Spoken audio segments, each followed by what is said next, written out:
What do you do when the only thing left of someone you loved is a horse they left behind? That question pressed itself against Daniel's chest the way winter pressed against the wooden slats of the stable, slipping through every crack, chilling him from the inside out. He stood there with his breath clouding the air, boots crunching on frost that hadn't melted even though it was almost noon. The world felt paused, too still, as if waiting for him to decide something he didn't yet have the strength to decide. The stable smelled the way it always had: sweet hay, damp earth, leather darkened with years of use. But without her voice echoing inside it, it smelled different, quieter, colder. He hadn't stepped inside since the funeral. Not really.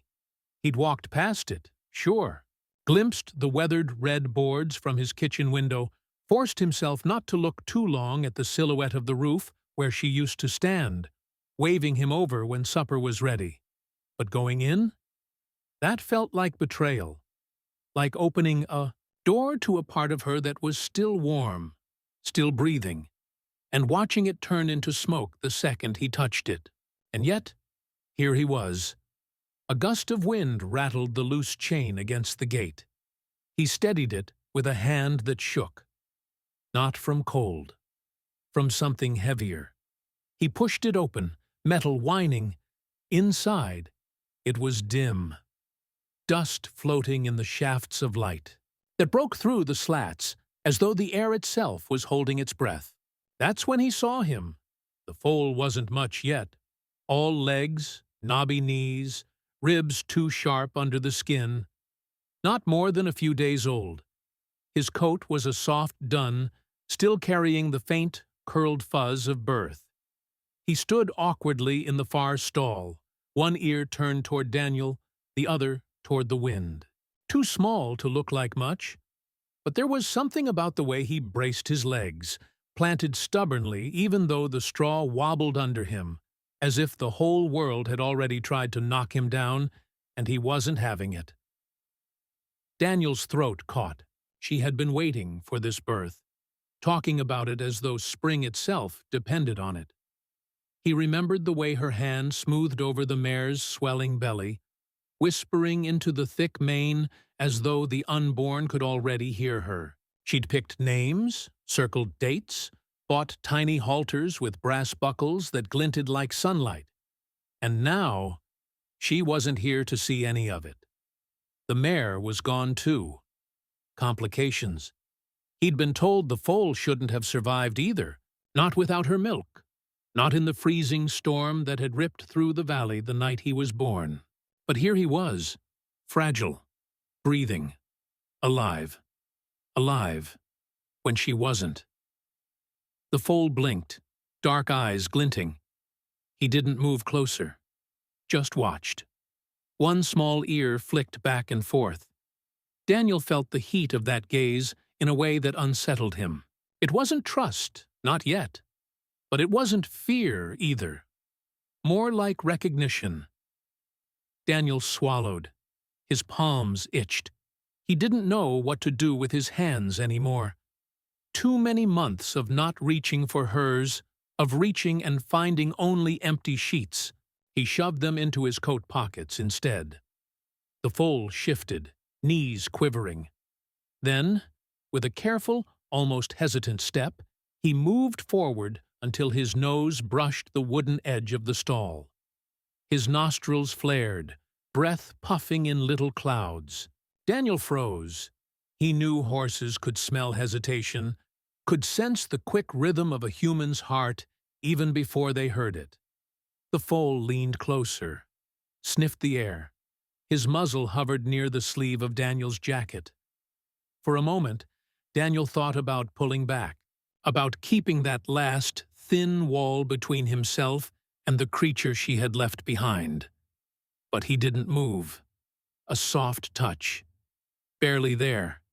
Just the damp warmth of a newborn's breath against wool. Then the foal pulled back, blinking, ears twitching again like radar dishes. Daniel exhaled, realizing only then that he'd been holding his breath. He stood there longer than he meant to. Minutes, maybe. The kind of minutes that stretch out and hold weight. The kind you can feel in your bones. Neither of them moved much. The foal shifting a hoof now and then, Daniel staring at the floor, because looking too directly at him felt like staring too directly at everything he had lost. When he finally turned to leave, the air felt heavier. His boots crunched against the straw, and the sound felt too loud. He pushed the gate closed, the chain rattling again. That should have been it. A first visit, a reluctant one. Enough to check, to say he'd done it, that he'd looked the animal in the eye and gone home. But when he walked away, he heard it, a shuffle of straw, a soft, questioning nicker. He glanced over his shoulder. The foal was standing at the stall's edge, head turned toward him, watching, and as Daniel stepped into the cold, he realized the foal had moved closer only after he'd started walking away. That small, fragile body had chosen to follow, even if it was only to the edge of its world. Daniel didn't know why, but that thought clung to him long after he closed the stable door, long after he lit the fire in the house and sat down in the chair that had begun to feel too big for one person. The question echoed in the quiet. Why had the foal followed? And why, even when Daniel told himself he wouldn't go back tomorrow, did a part of him already know he would? He came back the next day because the cold had nothing left to give him, and the stable still kept a little of what she used to leave behind. The way the light bent off the straw, the small, stubborn scent of her shampoo in the tack room. He told himself it was practical. The foal needed someone. It was easier to believe in tasks than feelings. The foal watched him approach, head cocked, knees wobbling like a man who'd forgotten how to stand straight. He stayed at the edge of the stall as if the world ended where the wood began, but he followed Daniel's shadow with his eyes. When Daniel knelt, the foal tilted his nose down and sniffed the ground as though it were mapping out a memory. At first, the small oddities were easy to dismiss. The foal would go silent when Daniel hummed under his breath, listening as if the tune meant something. He would paw at the same corner of the stall each afternoon, a nervous little rhythm, and when the wind blew from the east, he would tilt his head and stare toward the lane where the maple trees bent like old men. Daniel told himself horses were creatures of habit, born to be predictable, but the list grew. He found the foal standing perfectly still when thunderstorms rolled in, not trembling, not pacing, just watching the sky with a look that made Daniel think of an old person waiting on a train platform. The foal would press, a hoof against Daniel's boot, when he sat on the bale to sip his coffee. A tiny, warm insistence that felt like a question. Once, when an old radio in the kitchen played a song she loved, the foal whickered, a short, bright sound that split the quiet like a thrown pebble. The more Daniel tried to ignore it, the more the behaviors formed a map he couldn't read. They hinted at a logic only half visible, like footprints left in fog. He found himself watching the little creature as though it might reveal the way forward just by moving. Weeks passed like that, small rituals that began to stitch themselves into something that resembled routine. He fed the foal, topped up the water, learned to straighten the tiny halter without the wrong edge cutting into the soft skin behind the jaw. In the evenings, he would sit on the porch with his hands empty and let the silence settle. The foal would find him after a while, circling to stand by the porch steps and breathe in the house warmth through the screens. One afternoon, rain so fine it blurred, the world came down and the foal pressed against the stall door, pawing at a corner where an old bale had been shoved long ago. He was frantic in a way Daniel hadn't seen. Urgent, teeth barred, nostrils wide. Daniel moved closer, boots sinking into wet straw, and the foal shoved his nose under the bale as if searching for something lost. The bale was old and rotted around the edges. When Daniel tugged it aside, a small square of leather slipped from beneath it. It was a halter, not unusual in itself, but stitched to the inside of the crown piece was a scrap of blue cotton that smelled unmistakably like her, lavender, and the faint musk of her skin. There, tucked into the leather with a careful stitch, was a folded note. Her handwriting. Small, cramped letters he'd memorized years ago without ever meaning to. The way she looped her G's like tiny anchors. The way she pressed the paper when she was certain. He felt the world tilt in a way that had nothing to do with weather. He read it with numb fingers. "Daniel," she had written, "if life is stubborn enough to hand you sorrow, let it also hand you a task you can keep. If I can't hold the foal for you, let him be the thing you hold. Don't do this alone. M." There was more below, a crooked paragraph about small, ridiculous things. A name she liked, a joke about how the colt would only eat the grass on the south slope, a confession that she'd cried over the brass buckles in the store and laughed at the same time. The kind of ordinary words that, once read, cleaved him open because they were both trivial and eternal. She had written as if she knew something he did not yet know, as if she'd left him instructions to be alive. He didn't remember when the lift came. 1 minute he was folding the paper back into itself, the rain a quiet curtain around him, the foal snuffling at his knees. The next, his chest heaved with a sound like grief and relief braided together, and his hands were wet and shaking. He dropped to his knees, and the foal stepped forward and rested his head against Daniel's shoulder. The animal's breath was hot and wet and real.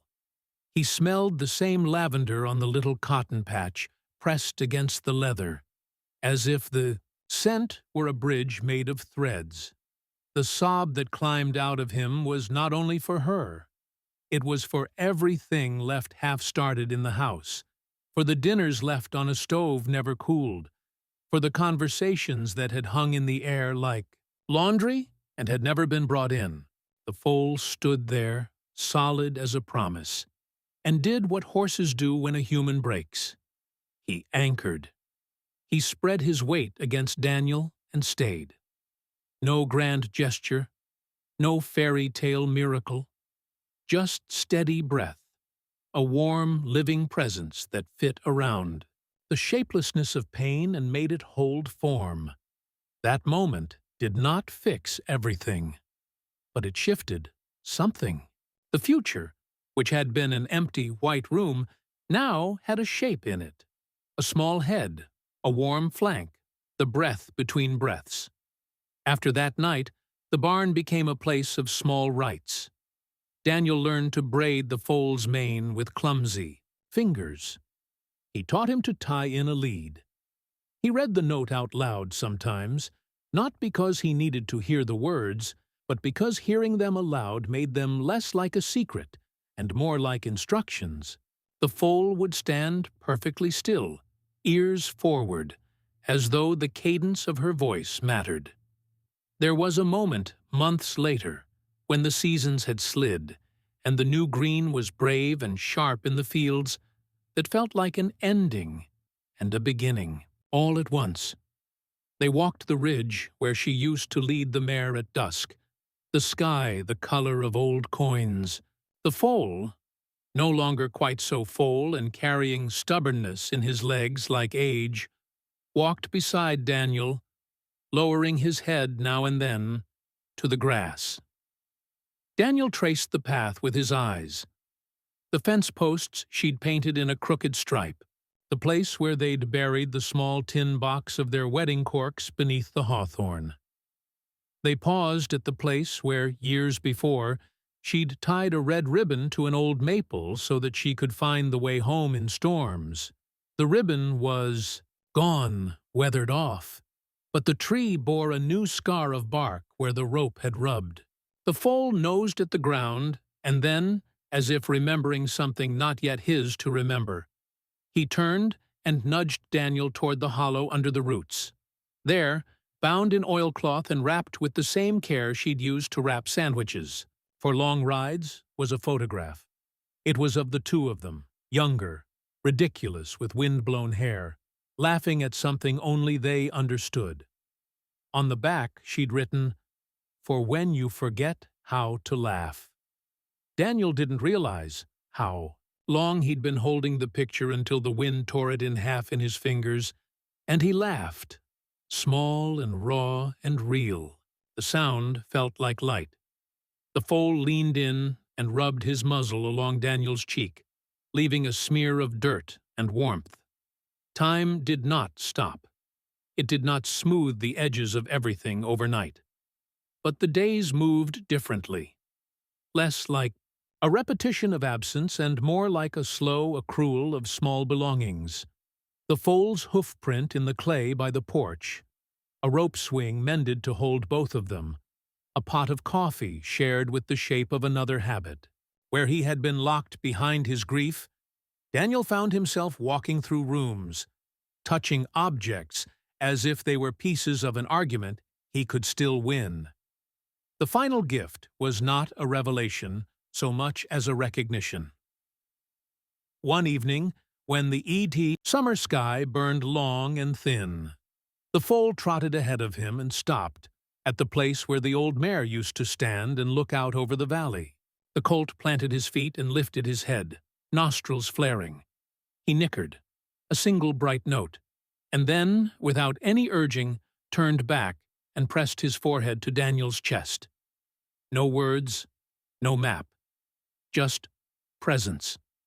That was the meaning he had needed, not an answer to why death had come, or a reason that made painless sense, but a hand offered in the dark. Someone, something, who would stand there and not leave. Sometimes the ones who carry you are the ones you almost didn't notice.